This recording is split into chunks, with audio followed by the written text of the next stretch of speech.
mulai. Bisa. Oke, terima kasih atas waktunya. Selamat datang pada perkuliahan pertemuan keempat, Kebijakan Politik Internasional.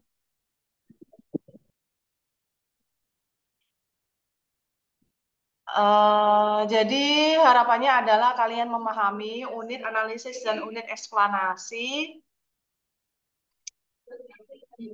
Jika kalian melakukan riset untuk mengetahui atau menganalisis pimpinan kepribadian, karakter kepribadian presiden. Nah, jika individu yang menjadi unit analisisnya, maka jika menggunakan metode leadership trait analysis, kalian harus menggunakan unit eksplanasi yang sudah ditetapkan oleh teorinya. Teorinya kan leadership trait analysis. Jadi ini adalah unit eksplanasi yang harus digunakan berdasarkan teori tersebut. Tapi jika kalian menggunakan teori kepemimpinan yang lain, seperti di mata kuliah kepemimpinan di program studi administrasi publik Universitas Macamarga, maka unit eksplanasinya tidak bisa menggunakan yang saya ajarkan di sini. Unit eksplanasinya harus menggunakan unit eksplanasi dari teori yang digunakan oleh kalian sendiri. Jadi begitu ya. Jadi tiap teori itu memiliki unit eksplanasi sendiri. Tiap teori punya unit eksplanasi sendiri, sehingga tidak bisa dicampur teori A dengan unit eksplanasi A, tidak bisa teori A dicampur dengan unit eksplanasi B, itu keliru. Jadi kalau kalian melakukan skripsi dan ingin meneliti tentang kepribadian pemimpin, misalnya di organisasi sektor publik, dinas, wali kota, itu kalian harus menentukan teori yang kalian gunakan. Boleh menggunakan teori ini dan bisa diteliti. Cuman mungkin sulit ketika kalian harus mewawancarai orang-orang yang berada di sekitar pemimpin yang kalian teliti. Atau mewawancarai pemimpinnya sendiri. Itu bagian yang paling sulit untuk melakukan riset tentang kepemimpinan, menganalisis individu. Ya, itu adalah. Jadi harapannya dengan ini kalian bisa melakukan menganalisis kepemimpinan individu di suatu daerah atau wilayah. Cuma contohnya ini yang saya berikan adalah di tingkat negara. Dan ini juga akan bermanfaat untuk di kehidupan kalian, untuk membantu kalian memilih pemimpin yang tepat, gitu, yang sesuai, yang ideal menurut kalian. Jadi manfaatnya kira-kira seperti itu. Kalau kalian sudah bisa melakukan riset tentang analisis individu, ya berarti kalian sudah melampaui capaian pembelajaran mata kuliah hari ini tentang level analisis individu. Jadi saya menggunakan PPT yang menurut saya ya cukup bagus untuk jadi rujukan tentang level analisis individu. PPT ini tidak terlalu banyak kata-kata dan cukup sedikit, tapi menurut saya sudah mewakili apa yang akan saya sampaikan hari ini. Kurang lebih ini akan jadi satu sesi ya dalam waktu 50 menit. Nanti hasilnya akan saya unggah di YouTube. Silakan jika kalian kangen sama saya, silakan buka. Kalau nggak kangen, nggak buka juga nggak apa-apa. Itu aja sih. Nah, kita mulai perkuliahannya ya. Nah, level analisis individu ini berarti kita melakukan kajian atau meneliti uh, pemimpinnya. Pemimpin apa saja bisa, organisasi sektor publik bisa, pemimpin wali kota, pemimpin daerah juga bisa. Tetapi dalam praktik pembelajaran hari ini itu pemimpin negara. Unit eksplanasinya apa? Ini sudah ada dalam definisi ini, unit eksplanasinya.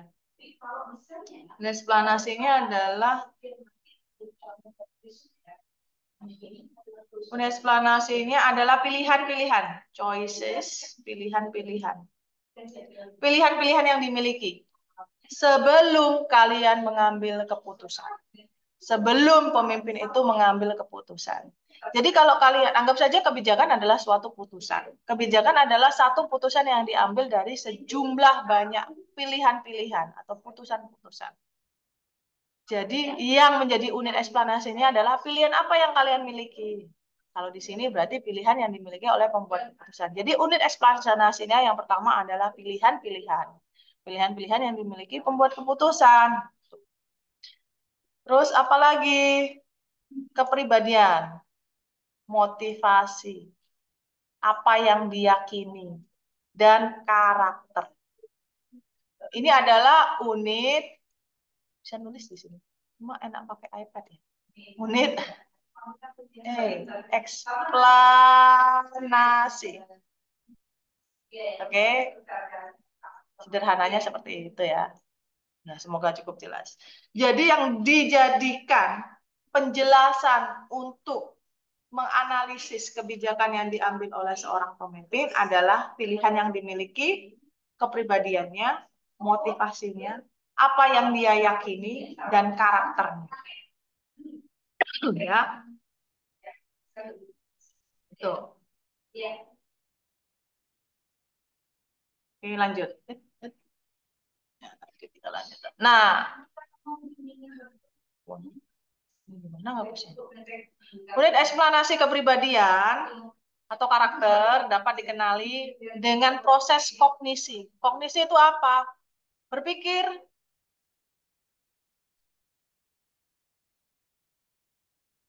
Kognisi itu adalah cara berpikir. Cara berpikir ini hanya dapat diketahui dengan kalian menginterpretasikan atau menyimpulkan bagaimana caranya dia berpikir. Nah, ya. Salah satu contoh yang paling mudah itu misalnya dalam pemilihan presiden. Tapi kita nggak akan bahas ya, kandidat kemarin itu nggak akan bahas. Kalian bahas saja di rumah kalian di mana lah. Coba bayangkan dalam situasi jika seseorang yang ini jadi presiden, seseorang yang ini jadi presiden. Karena sudah bisa membayangkan cara berpikirnya apa. Nah, itu artinya kalian melakukan analisis terhadap proses yang disebut dengan sorry, pardon my batuk, proses kognisi. Kognisi itu cara berpikir. Cara berpikir itu artinya apa? Kalian punya banyak informasi, kalian pasti meletakkannya di dalam kepala kalian dan mengolah informasi itu sehingga kalian bisa menyimpulkan dari informasi itu bagaimana kalian menanggapinya, memberikan respon. Nah, itu yang disebut dengan proses kognisi.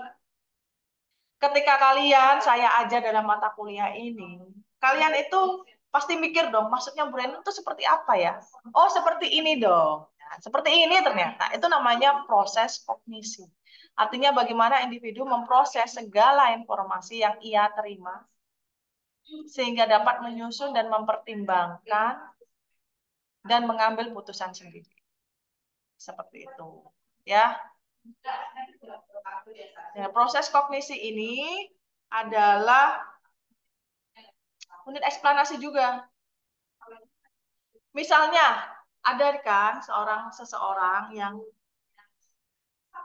dia ketika mendapatkan informasi butuh waktu lama untuk mengolah informasi tersebut menjadi suatu kesimpulan dalam dia mengambil suatu putusan. Ya kan? Itu berarti proses kognisinya lama. Karena apa? Karena banyak hal yang dipertimbangkan. Bagaimana kalau begini? Bagaimana kalau begini? Bagaimana dampaknya? Siapa yang akan tersakiti dengan perilaku saya? Siapa yang akan jadi korbannya? Eh, Terus nanti bagaimana orang merespon ke saya? Apakah responnya baik atau responnya buruk? Apakah saya siap dengan respon buruk dan respon baik itu? Itu adalah proses kognisi. Kalau semakin banyak yang kalian pertimbangkan, berarti proses kognisi kalian atau cara berpikir kalian, cara kalian mengolah informasi itu termasuk kompleksitasnya tinggi. Nah, orang-orang yang mengambil putusan sangat cepat gitu ya, satu ya atau tidak, satu atau nol, gitu kan. Itu berarti proses kognisinya tidak kompleks. Karena apa? Dia sudah melakukan pemilahan. Yang seperti ini nggak aku pedulikan. Yang seperti ini nggak pedulikan. No, yang itu penting. Itu saya pedulikan. Itu saya perhatikan. Sehingga dia sudah melakukan yang namanya filterisasi, nyaring gitu kan ya. Ada nyaringan, dia udah punya filter, dia udah punya jaring, sehingga dia bisa dengan mudah memilah-milah informasi yang menurut dia mendukung putusan yang sudah dia miliki. Nah, itu namanya proses kognisinya tidak kompleks. Orang-orang yang ambis, orang-orang yang ekspansionis banget, kalau kita pakai teori LTA, proses kognisinya itu cepat banget gitu.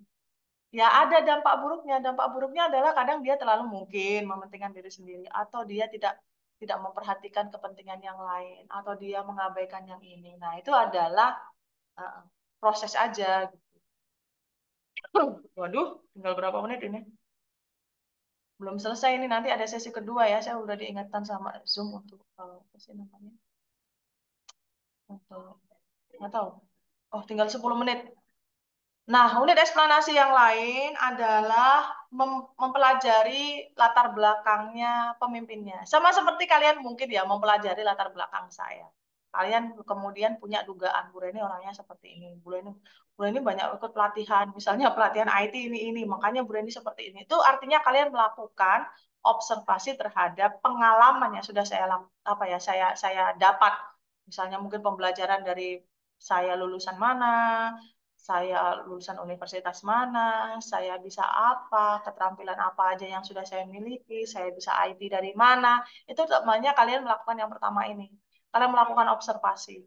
Melakukan observasi bisa dari kepustakaan atau berdasarkan observasi dokumentasi, atau bisa langsung wawancara. Kemudian hal lainnya adalah dengan mempelajari emosinya. Apa sih selama ini emosi yang muncul dari pemimpin ini? Apakah dia emosinya itu ingin menunjukkan yang paling pintar dalam suatu podium, ataukah emosinya itu terlalu bangga dengan dirinya sendiri, atau emosinya malah humble, tidak menunjukkan banyak emosi di depan publik. Nah, hal-hal yang seperti itu harus dari observasi. Nah, misalnya gini lah, atau sakit.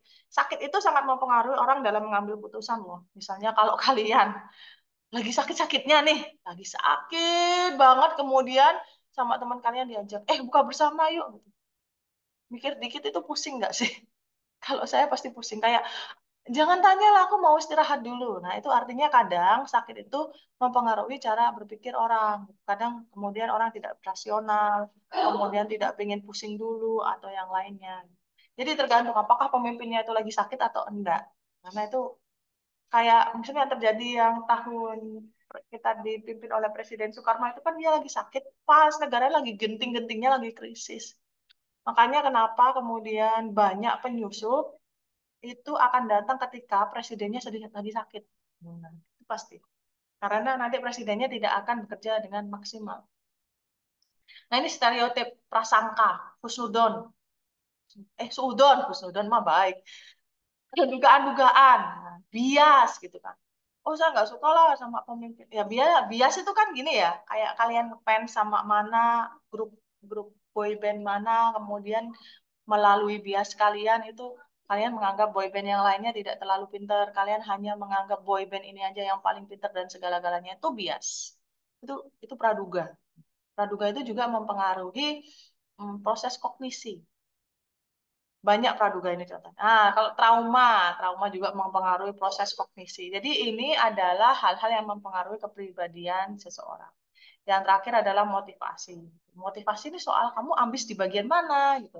Pemimpinnya itu ambis di bagian mana? Oh, ambis bidang lingkungan. Akhirnya ya itu kebijakan-kebijakan tentang lingkungan pasti akan mendapatkan perhatian yang sangat-sangat optimal dari pemimpin yang punya ambisi banget di bidang lingkungan. Gitu. Kalau karakter ini bisa meminjam teorinya yang Jackson itu ya tentang karakter presiden yang aktif pasif pasif aktif sama pasif pasif itu bisa menjelaskan karakternya seperti apa. Ini adalah unit eksplanasinya. Lah ini kedua tipe kepribadian yang teori yang sudah saya sampaikan ini adalah penjelasannya. Ekspansionis itu seperti apa, konsiliatoris seperti apa. Ini punyanya Gerald Post. Ada ada beberapa metodologi untuk mengetahui kepribadian. Yang pertama adalah metode kode operasional. Jadi kalau misalnya si Mareta ambis nih, saya kasih kode 1. Kalau Mareta nggak ambis, ya saya kasih kode 3 gitu. Kalau ambisnya sedang banget, ya udah saya kasih kode 2. Kayak gitu itu loh operasional kode. Presidential karakter itu yang pasif aktif itu. Sama leadership trait analysis itu yang 8 ya. 8 yang saya jelaskan. Nah, seperti ini untuk mengetahui karakter kepresidenan. Apakah dia aktif atau pasif? Pertanyaannya seperti ini. Jadi kualitatif banget. Kita akan praktekkan ini mungkin setelah Lebaran lah ya.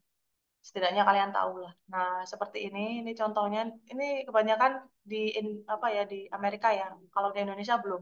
Kita akan lakukan ini nanti yang di Indonesia untuk presiden-presiden di Indonesia. Nah, kalau Hudson ini peran individu dalam merumuskan kebijakan internasional, perannya itu akan sangat aktif ketika tergantung pada rezimnya. Rezimnya itu termasuk rezim totalit totaliter. Totaliter itu kayak otoriter, otoriter atau enggak, tergantung rezimnya. Kalau enggak otoriter, ya biasa-biasa aja. Kalau yang otoriter itu ya satset, kan. Terus ketertarikan pemimpin pada isu-isu tertentu. Kemudian tergantung pada situasinya, apakah situasinya itu penuh ketidakpastian, kayak masih belum tentu, masih belum diprediksi, belum tentu hasilnya sesuai dengan prediksi. Kemudian apakah presidennya itu punya pengalaman diplomasi? Kalau dia punya pengalaman diplomasi, ya apapun dia akan terjun sendiri. Ada kan ya berita langsung tiba-tiba ke Cina kayaknya ya, atau kemana ya? Itu. Nah, kalau Pak Jokowi itu yang lebih ke diplomasi ke banyak tempat tuh Menteri Luar Negeri ya. Kalau pas zamannya Presiden Jokowi, kalau Pak Jokowi itu kayak masih agak lama untuk benar-benar situasi yang genting banget baru Pak Jokowi itu dia akan melakukan kunjungan kerja ke luar negeri. Sama kalau itu memang memang isu yang dianggap sangat penting, maka Presiden Jokowi itu pasti akan melakukan kunjungan kerja. Kunjungan kerja itu termasuk praktek kebijakan luar negeri, termasuk juga putusan. Kalau tidak terlalu penting atau bukan bidangnya, biasanya itu akan didisposisi, kalau bahasanya administrasi publik seperti itu, ke seseorang yang dianggap ekspertis di bidangnya. Kalau sakit juga akan didisposisikan. Nah, ini kalau leadership trait analysis, itu unit analisisnya seperti ini. Unit eksplanasinya adalah kepemimpinan ya, trait karakter kepresidenan itu unit analisisnya. Nah, ini adalah indikatornya. Indikatornya atau unit eksplanasinya. Jadi ada 3. Ada sikap terhadap batasan, keterbukaan tentang informasi, dan motivasi. Nah, ini adalah pertanyaan-pertanyaannya. Hal-hal yang dicari tahu. Ini juga ada bagaimana tipe kepribadiannya berdasarkan perilaku dan cara ngomong, behavior and speech acts. Ini bacanya dari bawah ya. Jadi persepsi akan mempengaruhi filter seseorang. Filter itu kayak yang ini masuk, ini tak pikirin, ini tidak tak pikirin. Ini nggak perlu tak pikirin. Oh, ini penting tak pikirin. Itu namanya filter. Konstruksi. Konstruksi ini yang dibangun oleh nilai, trauma, memori, keyakinan, motivasi, emosi, dan keadaan tubuh sehat atau enggak itu sangat mempengaruhi bagaimana nilai-nilai yang kita yakini sama ingatan-ingatan kita. Ini personality. Personality ini ada banyak, ada yang extrovert, ada yang introvert, ada yang banyak ya, ada yang MBTI kayak gitu. Itu karakter akan mempengaruhi trait 1, trait 2. Ini kepribadian 1, kepribadian 2. Nah, konstruksi norma value ini akan membentuk model mental. Kognisi ini sangat dipengaruhi oleh filter yang ada di kepala kita. Dan 2 ini mempengaruhi sikap kita terhadap sesuatu yang kalau dilihat orang akan keluar bentuk perilaku kita dan cara kita menyampaikan. Nah, situasi ini tergantung kalian itu situasinya lagi krisis enggak sih? Krisis atau enggak? Atau ada batasan waktu kalian mengambil putusan? Semakin deadline-nya itu semakin sempit, kalian akan semakin panik. Itu yang namanya situasi. Dan ketika panik itu adalah attitude. Itu akan mempengaruhi perilaku kalian dan cara ngomong kalian. Nah, itu aja sih hal-hal penting, unit analisis dan unit eksplanasi dalam meneliti kepribadian. Unit analisisnya adalah kepribadian, unit eksplanasinya itu ada banyak, akan digunakan satu-satu, nggak bisa digunakan campur semuanya, harus milih satu, karena ini adalah sarjana level KKN, KKNI-nya adalah 6. Jadi menggunakan teori untuk memahami suatu fenomena. Jadi mungkin itu yang dapat saya sampaikan. Semoga nanti jelas. Kita pasti akan praktekkan tentang level analisis individu. Mungkin itu saja ya. Saya akhiri. Kurang 1 menit. Sekaligus ini akan jadi ucapan saya. Selamat Hari Lebaran. Mohon maaf lahir dan batin. Saya tutup ya, karena benar sudah 1 menit. Wassalamualaikum warahmatullahi wabarakatuh. Waalaikumsalam warahmatullahi Waalaikumsalam wabarakatuh. warahmatullahi wabarakatuh. Lebaran, Bu. Terima kasih.